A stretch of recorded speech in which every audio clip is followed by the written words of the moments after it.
dokter hari ini tidak hanya dihadapkan pada pasien. Para dokter, para profesional, para ahli, Bapak Ibu semua hari ini tidak hanya dihadapkan pada penyakit. Tetapi kenyataannya hari ini Anda dokter dan kita Civitas Hospitalia dihadapkan juga pada kamera, pada rekaman, pada screenshot dan netizen yang maha benar gitu.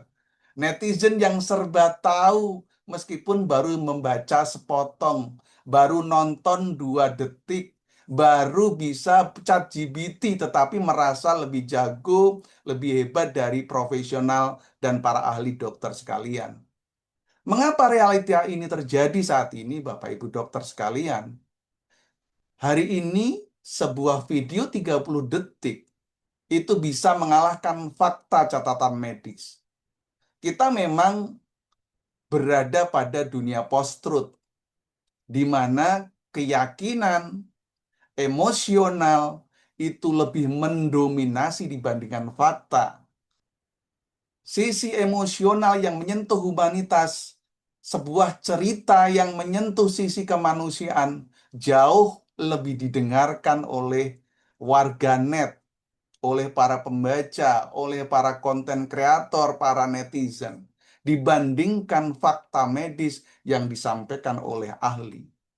Emosi pasien lebih cepat viral karena menyentuh sisi kemanusiaannya. Sisi orang kasihan, orang kecil perlu dibela. Ini jauh lebih membuat viral di media. Orang lebih suka menonton ini, suka membagikan ini, nge-save, dan berkomentar panjang tanpa difikirkan.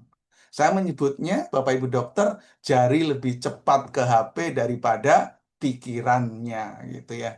Nah, dan juga diam ketika kemudian kita mengambil siap mendiamkan diri atau mengambil waktu untuk merespon, malah sering disalahartikan sebagai sesuatu yang pengakuan bersalah. Inilah realita kita saat ini bicaranya. Ketika kemudian dunia internet, dunia digital kita, viralitas itu didorong oleh satu persepsi, oleh satu emosi yang dilandasi adalah sifat emosional dan psikologis, bukan fakta medis.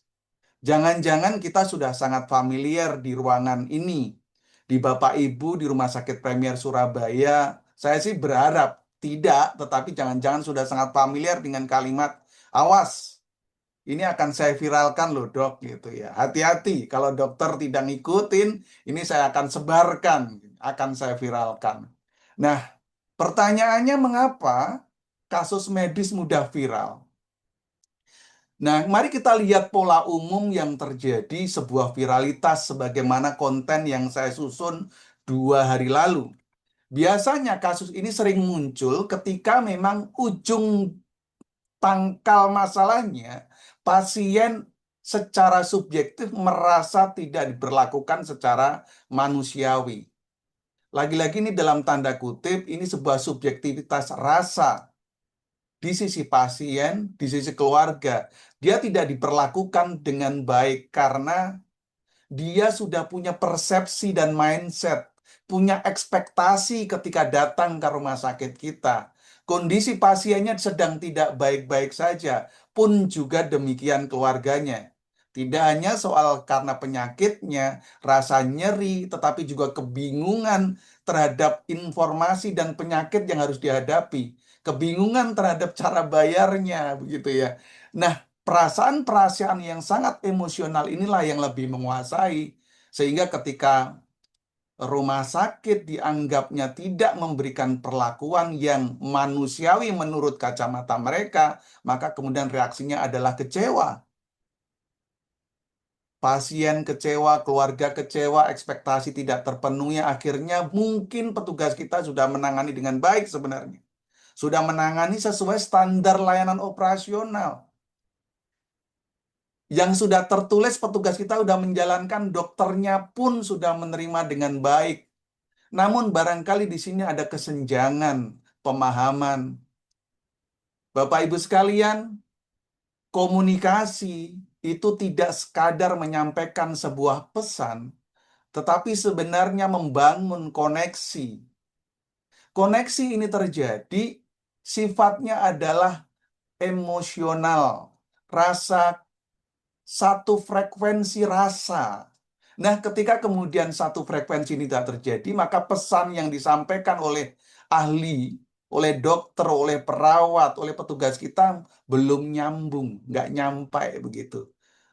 Nah, berikutnya, kenapa seperti ini? Karena ada gap, ada kesenjangan antara bahasa rumah sakit, bahasa medis, bahasa teknis dengan bahasa awam.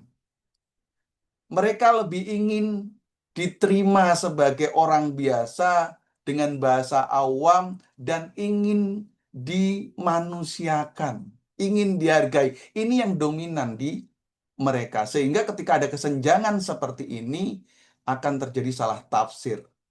Sehingga saya bisa mengatakan masalahnya sering bukan pada tindakan medis yang dilakukan para dokter, tapi pada komunikasi di momen kritis. Nah, memang kenyataannya di media sosial hari ini algoritma tidak peduli etik, tidak peduli hukum. Seperti yang tadi saya katakan fenomena post-truth, keyakinan, persepsi, opini, dan emosional itu lebih dominan menguasai sebuah fakta dan data. Kenapa cepat viral? Karena emosi lebih besar dari fakta. Cerita korban, merasa narasinya ditolak, merasa pasiennya tidak diterima, itu jauh lebih disukai oleh tidak hanya oleh manusia, tetapi oleh algoritma media sosial. Bapak Ibu, semakin orang atau netizen itu semakin lama dia nonton, apalagi dia ngeklik, apalagi dia nge-share, apalagi dia nyimpan, maka algoritma media sosial itu menganggap ini sesuatu yang disukai. Maka algoritma media sosial akan menyebarkan. Nah, ini nih. Ini yang membuat kenapa satu hal yang menyentuh sekali, kemudian ada satu, dua orang, tiga orang, kemudian itu sangat menyukai, maka algoritma media sosialnya kemudian menyebarkan. Itulah mengapa emosional itu akan cepat mendorong viralitas sebuah berita. Dan sayangnya, dan juga mungkin kita prihatin karena kita mempersiapkan diri, karena kita mencari data, mencari fakta, klarifikasi itu datang terlambat.